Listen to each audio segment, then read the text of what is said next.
the maturity redemptions. So that in effect would short or reduce the amount of principal payments that we have projected for the year.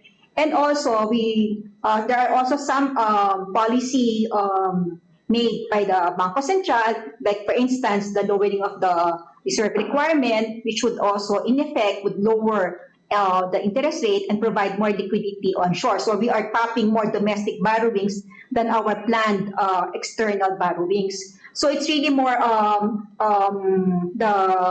this consolidation of all these market developments that also allowed us to be able to lower our debt service versus our projections. So May I just, thank you. May I just conclude by saying the debt market domestically and internationally are not static. They are a dynamic market. And therefore, if there are opportunities for us to take advantage of certain situations, for example, to swap higher interest rate debt with lower interest rate debt, we do that.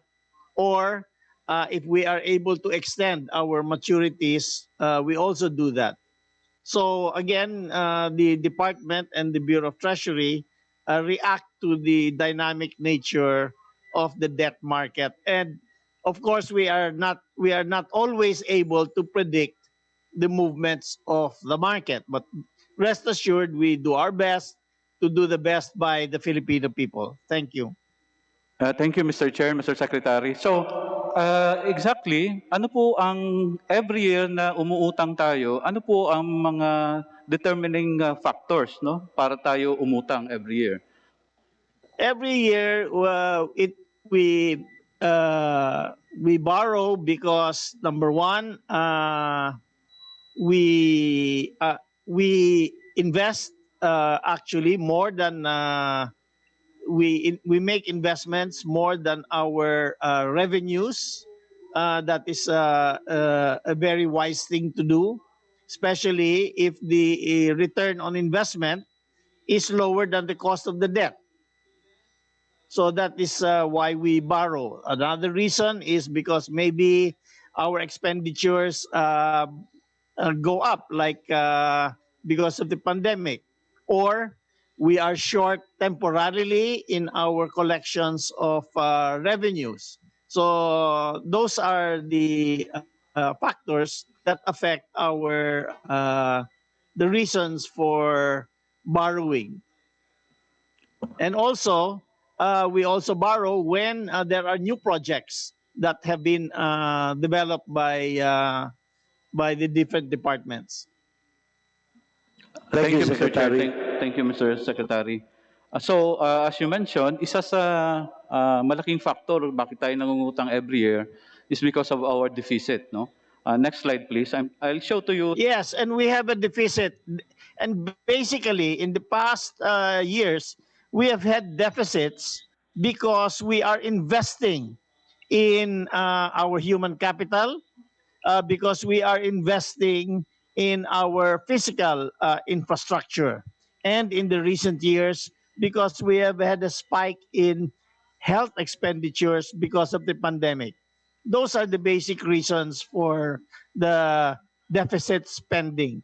Now, deficit spending, provided that your return is better than the cost of your money, is a wise thing to do. Thank you. Thank you. Next slide, please. Again, I'm showing Mr. Secretary some figures. Next slide, please.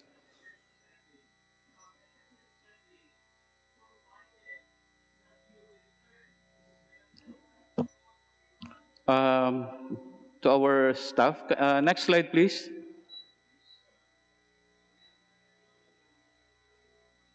Okay, thank you. On the screen, Mr. Secretary, our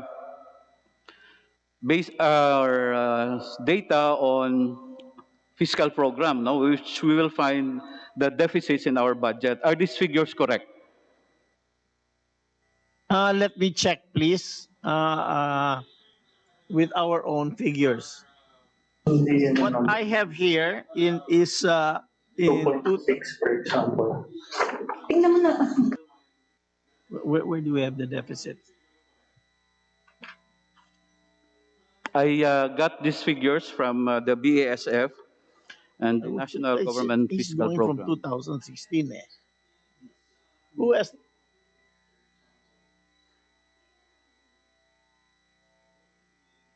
with ours?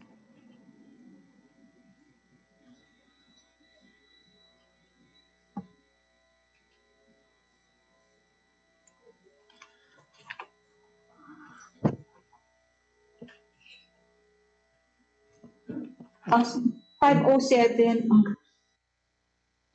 Sir, we confirm. It's confirmed. Your figures are confirmed, yes, Yes, by sir. the Bureau of Treasury. Yeah. Yes, sir. Thank you, Thank you, Mr. Secretary. So if these figures are confirmed, if you look at the figures, deficit, for example, in 2016 is 353.4 billion. But our gross borrowings amounted to 507, no? Yeah. And if you go down the line, in 2020, our deficit is 1.3 trillion, but we borrowed 1.6 trillion. My question now, Mr. Secretary, why do we borrow so much in excess of our projected or actual deficit? Well, Mr. Congressman, Chairman, actually, the gross borrowings include repayment of past debt. So what you should really compare it is with net borrowings. But even if you look at net borrowings, it will still be higher than the actual deficit, but not much because we have to prepare for the next year. So we cannot balance the amounts exactly at the end of each year because we prepare cash for the next year. And typically, the first quarter, second quarter, third quarter are usually heavy deficit quarters because that is where the weather is good and we can spend for our physical infrastructure. So again, to summarize, we have to look at the net borrowings rather than the gross, and secondly, we have to look at the uh, anticipatory borrowings we have for the funding for the next year. Thank you. Okay, thank you, Mr. Secretary, Mr. Chair. So may we just know where do these borrowings really go? No, are these all? Can we find this in our budget books as we tackle this NEP now? Yung details nitong borrowings na ito. Dahil Mr. Ch- yeah, may I answer, Mr. Chairman, Mr. Congressman? Secretary. Actually, we do not spend anything that is not in the budget. So if you want to know where the money goes, you just look at the budget. Thank you. exactly, Mr. Secretary. Kaya po natin hinihingi yan dahil yung detalye niyan dahil tinitingnan natin, no? Palaki ng palaki ang ating utang. It's already 11 point something this year, no? And it's projected to reach 13 trillion next year, no? Average kung bibilangin mo yan, halos more than 100,000 ang utang ng bawat Pilipino, no? But nonetheless, I will just avail of my second round to continue with my line of questioning. Ang gusto lang nating malaman dito, especially during the time of pandemic last year, napakalaki ng ating mga inutang, no? And gusto nating makita saan ba talaga pumupunta ito. If we said that our priority is pandemic intervention, pandemic responses, then we want to see if indeed all of this, at least majority of these borrowings, napunta doon sa dapat niyang pagkapuntahan. No? So I'm Well, let me answer before you end your time. There are really two reasons that our borrowings went up in 2020. Number one, of course, our expenditures went up. But of course, the second reason is because our revenues dropped. Our revenues dropped because of the lockdown. And as you saw, uh, our economy contracted by a little over 9% last year. And when an economy contracts, that means to say your revenues also contract more or less in the same proportion. So the increase in borrowings covered the drop in revenue, at the same time the increase in expenditures due to the pandemic. Thank you. Thank you, Secretary. Thank you, Chair. Congressman Carlos Zarate. The next to Mr. Chair. interpolate is Mr. Chair, Congressman. just a short manifestation. Yes, please. Earlier, Congressman Edsel Lagman requested the DBM to submit to him the breakdown of the COVID budget for 2022. May we respectfully also request the same document be submitted to the Office of the Minority Leader, Mr. Chair? Yes, DBM, you are requested to submit the COVID expenditure and COVID-related expenditures And to budget the for 2022. majority and minority. So noted, Mr. Chair. We will submit it to the Committee on Appropriation with the proper titling, or are we going to, Mr. Chair, submit it separately? Mr. Chairman, Mr. Chairman, Yes. Mr. Chairman,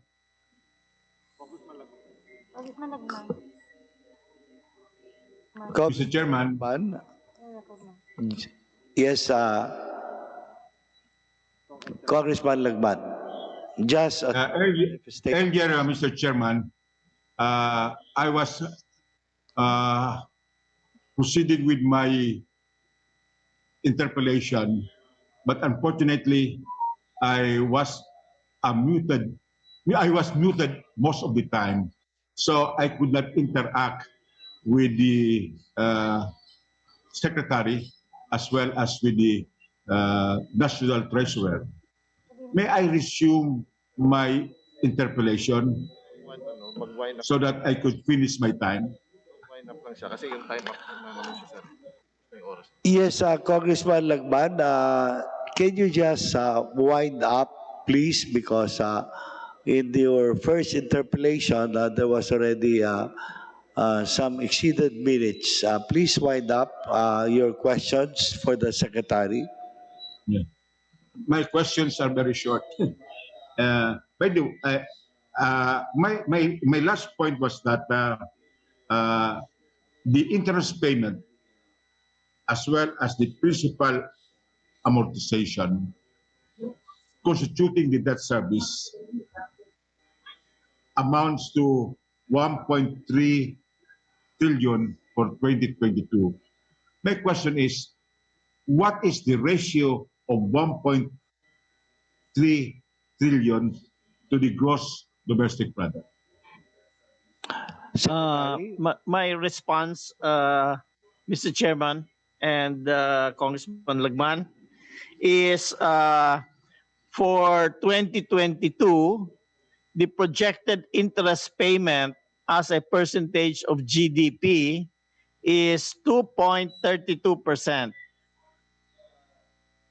And the debt service, I don't have the total debt service as a percentage of GDP for 2022, but for 2021, the total debt service is 5.88%. In order to see the universe Yes, Congressman on Lagman. debt service, I think we need to account also for the ratio of the principal amortization. So No, this is it. Please This is it. wind up, Congressman Lagman. What's on board is it already. was it Sorry. This is it. For 2022, it is 5.88%. 5.88? That is Yes, for sir. both interest payment and Yes, principal sir. amortization. Thank you. Thank you. Thank you. Thank you, Congressman Lagman. My next question is, Just please wind up, Congressman Lagman. yes,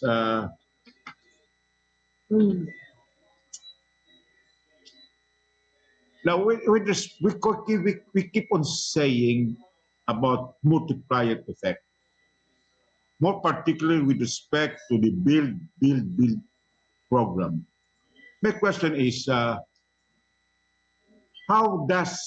do the negative factors like pending completion of project studies, absorptive capacity of the agencies, bidding process, right-of-way problems, weather conditions, and corruption affect the multiplier effect, so much so that it is diluted or even denied? I think we could ask Secretary Carl to answer this question. Thank you, Mr. Chair and Congressman Lagman.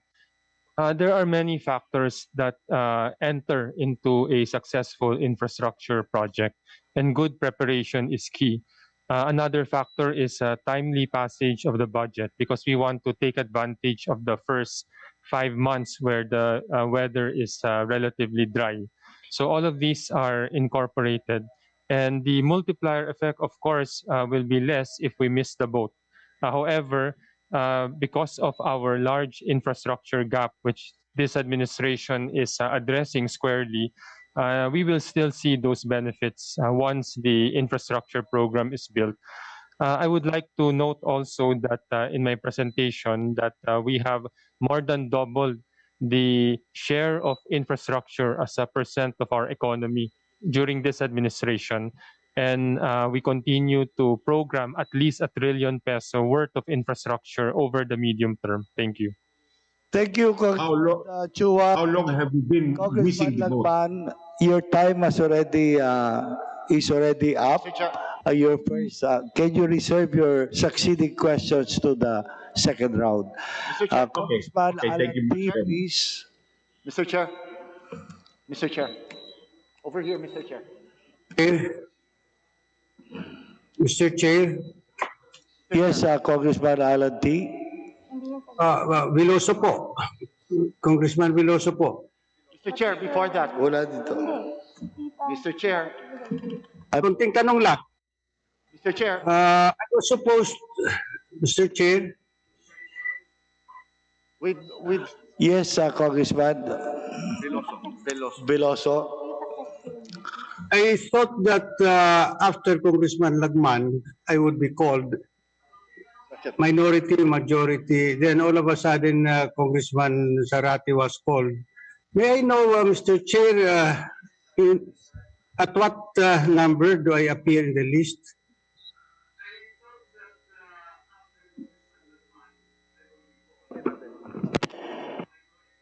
Congressman Veloso. Yes, sir. you are listed. What number do I appear in the list of interpellators? Because I thought that I would follow Congressman Lagman. I was advised already to unmute. You are number 13. Number 13. 13. Yes. Wow. So, pala yung kanina. That would be approximately how many hours from now, Mr. Chair? Maybe 2. 1 hour and a half. Next is John. The next is Congressman Alan T. And after Okay. Congresswoman Janet Garin. Then, And we will call for a special break for 30 minutes for our guests to have a brief lunch of 30 minutes. Mr. Chair, I logged in ahead of Deputy Speaker Garin, Congressman Janet Garin. Hindi ko maintindihan bakit naging number 13 na po ako. Tingnan mo sa chat.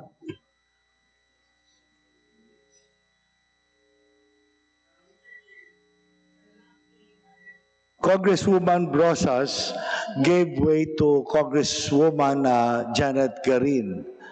So from the minority, from the majority, we have Congressman Alan T. Okay, thank you, Mr. Chair. Salamat po. Thank you. So can I call on Congressman Alan T. from the majority? Yes, Mr. Chairman, good afternoon. Good afternoon. May I be recognized? Mr. Chairman? You have 5 minutes to interpolate. Thank you, Mr. Chairman. My question is directed to the Secretary of Finance or to the BIR relative to the concern of our top taxpayers relative to the implementation of train law, specifically on Revenue Regulation number 11-2018 on the designation of our top taxpayers as withholding agent by publication in newspaper of general circulation or posting in the BIR websites, which shall serve as notice to the top taxpayers designation as withholding agent. Now, my question, Mr. Secretary, Mr. Chairman, to the Secretary, is it fair that taxpayers not notified individually by the respective revenue district offices who also have not read the publication in newspaper of general circulation, much less access the BIR website, be assessed for withholding tax deficiencies? That's my question, Mr. Secretary, Mr. Chairman. Secretary? Thank you, sir. May I refer that question to the Bureau of Internal Revenue Commissioner Dulay? See in here? Commissioner Dulay, you're requested by the Secretary to answer the question of Congressman Alan T. BIR.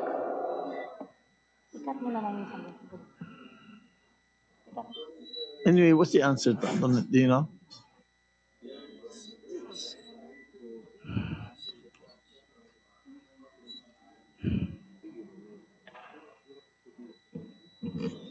Hindi yata nakinig siya, Secretary. Let me attempt to reframe the question, Mr. Chairman. The question is it fair to notify by publication? Is that the question? Mr. Chairman, my question is it fair for the taxpayers to be assessed with non-withholding tax deficiency when they are not notified by the respective revenue district offices as withholding agent? Much less they were not able to read their names as withholding agent in the newspaper of general circulation or access the website of BIR. So now they are being subjected to non-withholding tax deficiency when in fact they were not informed in the first place. Yes, based on Revenue Regulation 11-2018. Yeah, Mr. Congressman, I must confess I am not an expert on that. But let me just comment that I think you have a point that it might be unfair. So let me check with the BIR on this question, sir, because I sympathize with your constituents on this matter. I will come back to you as soon as I am able to speak with the Commissioner of the BIR. Thank you, sir. Thank you, Mr. Secretary.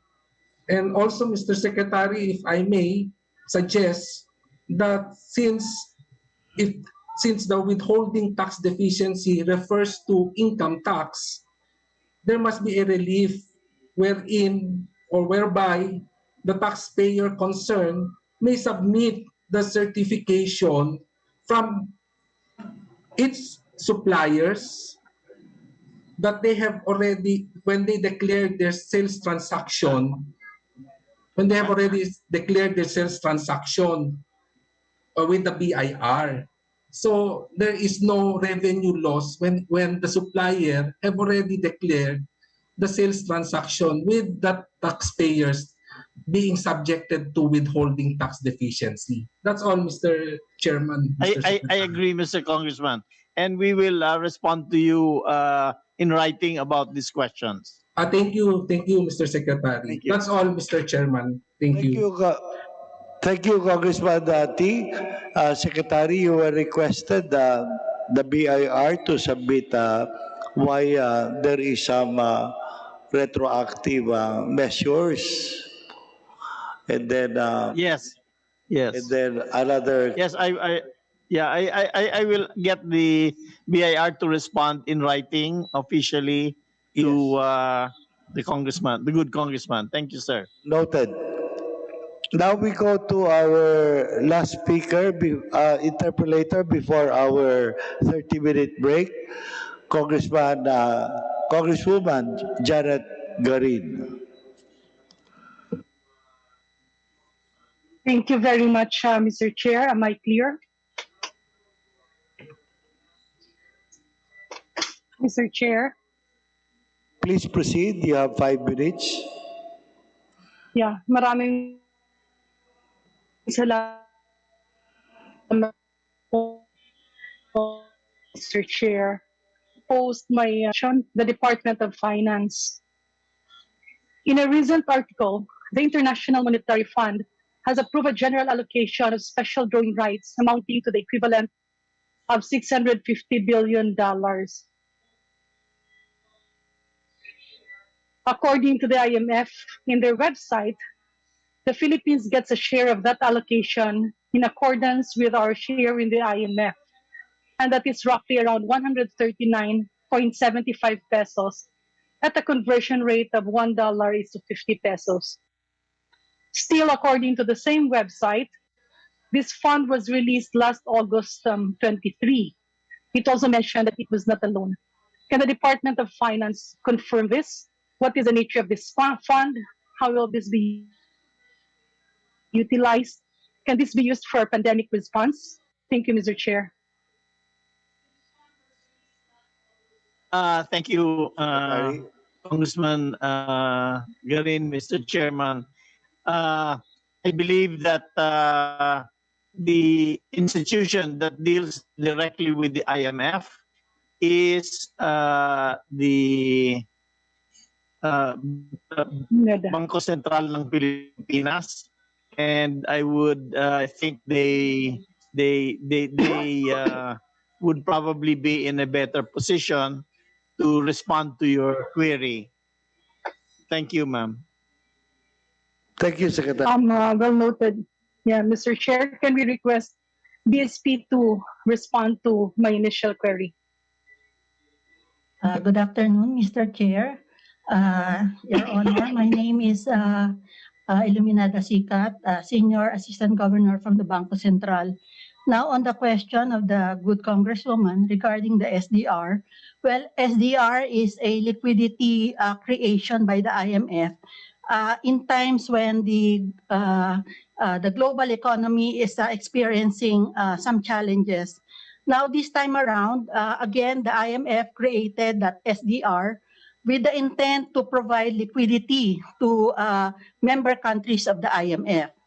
Now, with regards to the utilization of SDRs, it can be utilized for purposes, general purposes, but these being in SDR currency, it has to be converted into a currency that is tradable, available for payment.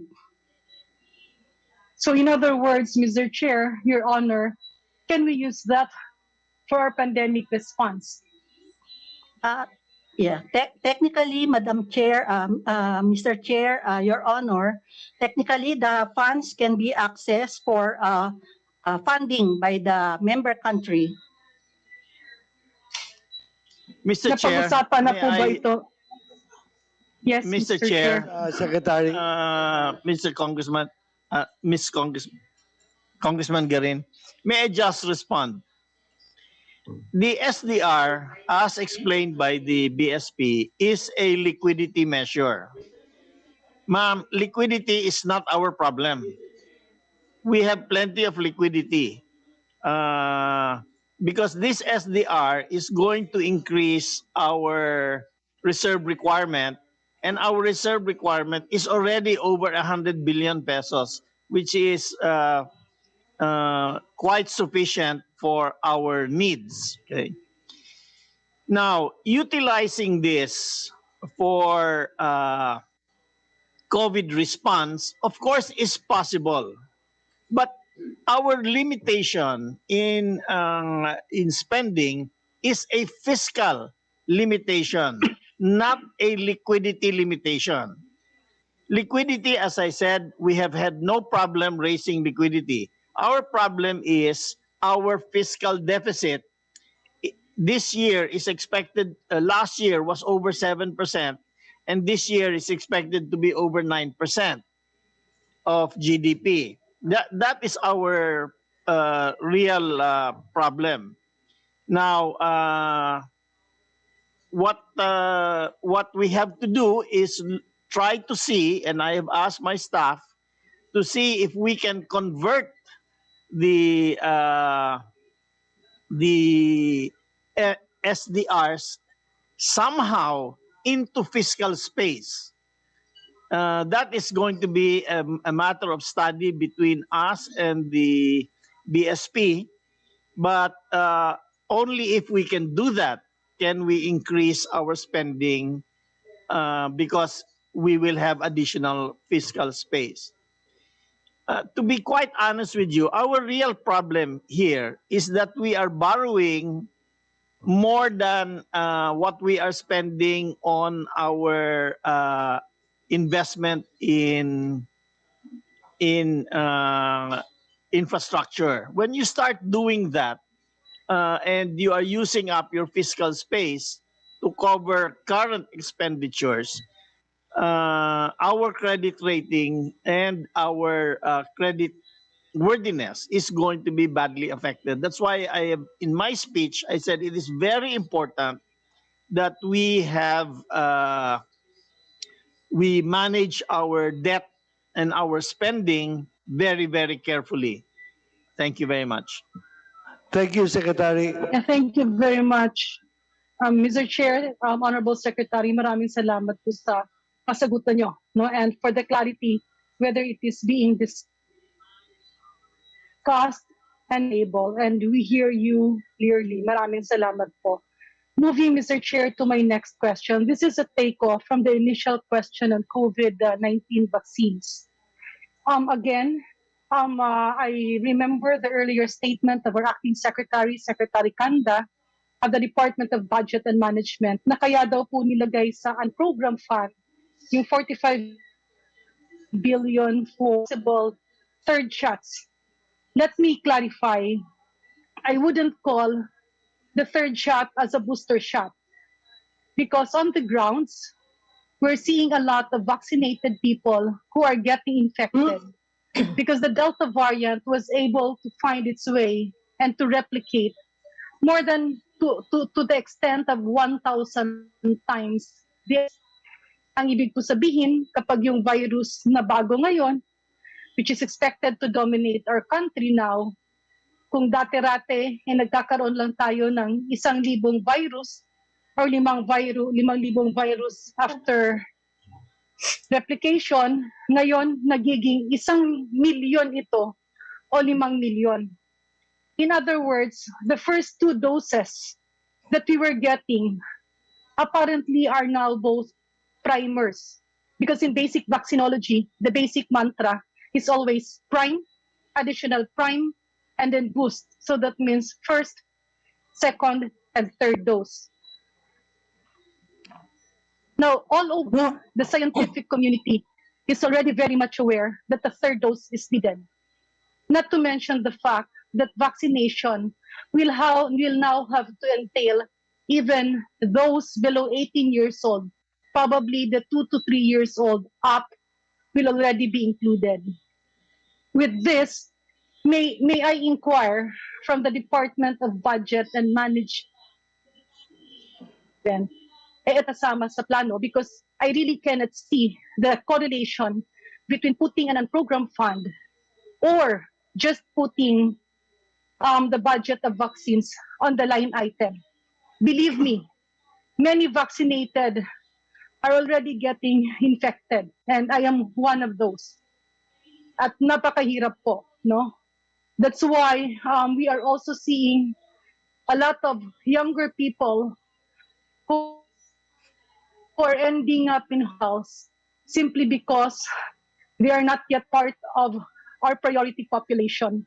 So if I may appeal for economic managers, that the budget for vaccines be instead put in a line item budget. Hindi po totoo that we don't need a third dose. But a booster dose might be needed if the impact of the 3 doses will be short term, or if ever we will be having additional variants after Delta, Delta Plus, and Lambda. And in addition, Mr. Chair, distinguished resource person, idagdag ko na lang po, earlier in the presentation of DBM, I'm not sure if I was correct. I think that was like 5.1 billion for the procurement of gene expert cartridges. May I ask, how many people will be tested with this kind of testing kits? Because this is more expensive and it can cater to less number of people compared to the other PCR testing kits that are currently in the market. So why do we have to specify a certain brand, Gene Expert, na kung saan mas konti ang pwedeng matest niya at lumalabas na mas mahal siya? Moreover, if we convert that 5.1 billion allocation for Gene Expert cartridges into free testing among those who are symptomatic, then magkakaroon siya ng mas malaking tulong sa ating mga kababayan. May we hear the comments from our resource persons on this? I defer to the Mr. Chair, Your Honor. I defer to the collective wisdom, especially because Dr. Garin is an expert in the field of health. No, I am likewise, ma'am, currently infected with the Madam COVID-19. Secretary, can you please Yes, stop? that I'm. Madam Secretary, can you stop? Yes. Yes. Yes, Madam. Yes. You have to ask the permission of the chair before you speak, so that we are organized and systematic. Mr. Chair, I said Mr. Chair. I'm sorry if I was not heard. So please proceed. Yes, Mr. Chair. So, Mr. Chair, Your Honor, I defer, as I mentioned earlier, I defer to the wisdom of converting the amount, or not converting, but to change the amounts, or transfer the amount from the unprogrammed fund to the program. And second, I also defer to the wisdom of Congress and the Honorable Congresswoman regarding the transfer or the augmentation of tracers, contract tracers, instead of the purchase of Gene Expert cartridges. Thank you, Mr. Chair, Your Honor. Yes. Mr. Chair, if I may, Mr. Chair. Excuse me, Congressman Garin. Madam Secretary, there was a motion earlier by Congressman Kid Belmonte that you will submit the COVID-related expenditures of some 385 billion. Yes, Your Honor, Mr. Chair. Yes, this chair hereby directs you. Yes, Mr. Chair. Yeah, Mr. Chair, if I may, just a rejoinder, because my other question was misunderstood. Congressman Garin, please wind up. Yes, Mr. Chair, just to correct, I commented on the 5.1 billion budget for the procurement of Gene Expert cartridges.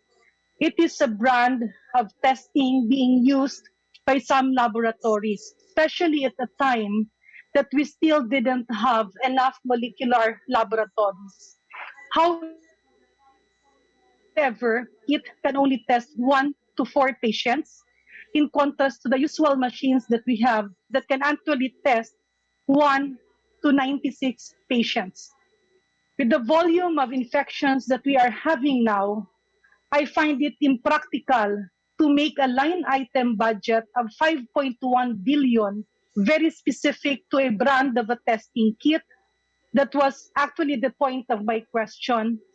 Why not use testing kits that are cheaper and can test more people, because the amount of 5.1 billion can transcend to maybe 10 million Filipinos.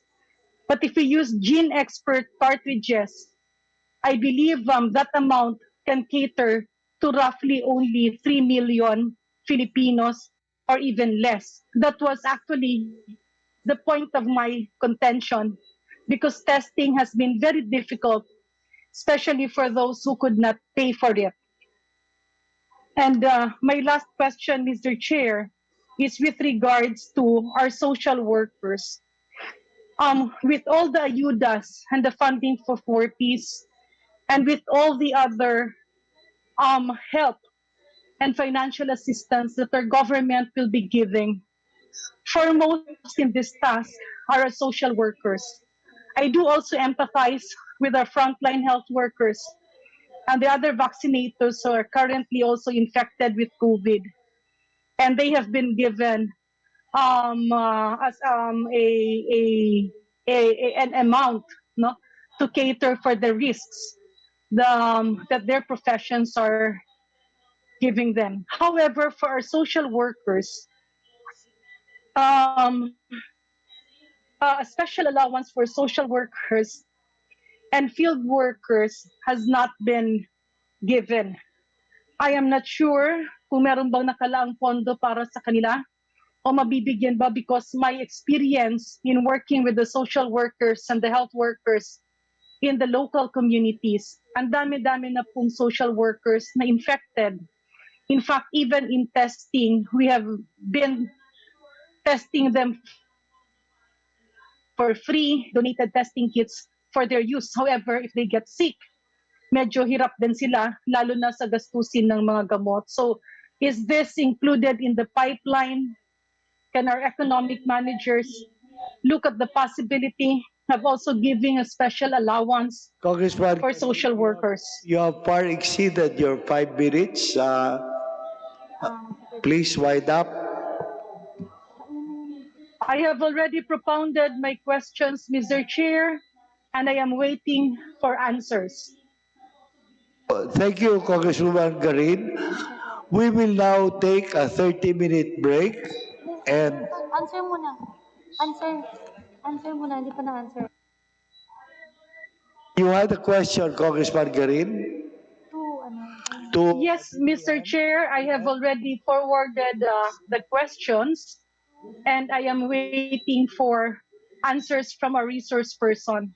The first was the 5.1 billion allocation for testing kits, which specifically points to a specific brand, that is Gene Expert. Why use that?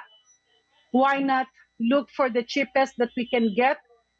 Second is the special risk allowance for social workers. Mr. Chair. Can you please answer that? There is Mr. Chair. a question on the brand of genome and rationale for the expenditure and Mr. for Chair. frontliners. Yes, Mr. Chair, may I be recognized to Yes. respond?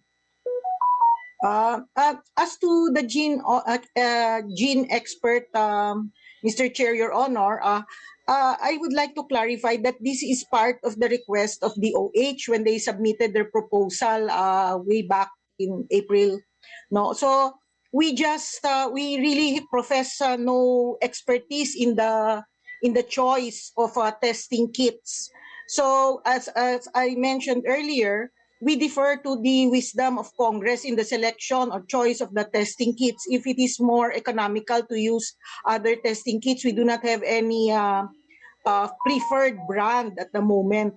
As to that allowance of the social workers, unfortunately, Mr. Chair, Your Honor, we don't have that, no, part of the MPBF. However, in the analysis perhaps of the miscellaneous personal benefits fund, we might be able, but there is no assurance that this will push through at the moment, Your Honor, Mr. Chair. Thank you.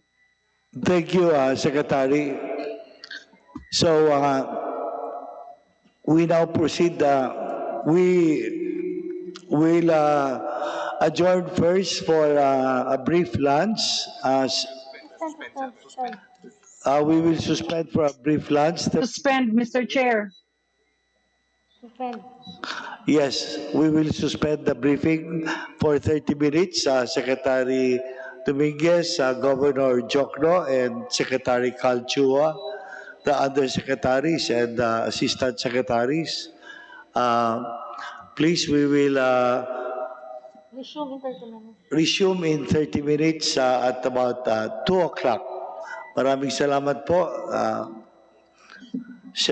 Briefing suspended. Kaya muna tayo? Kain tapos Oo, na. kain tayo.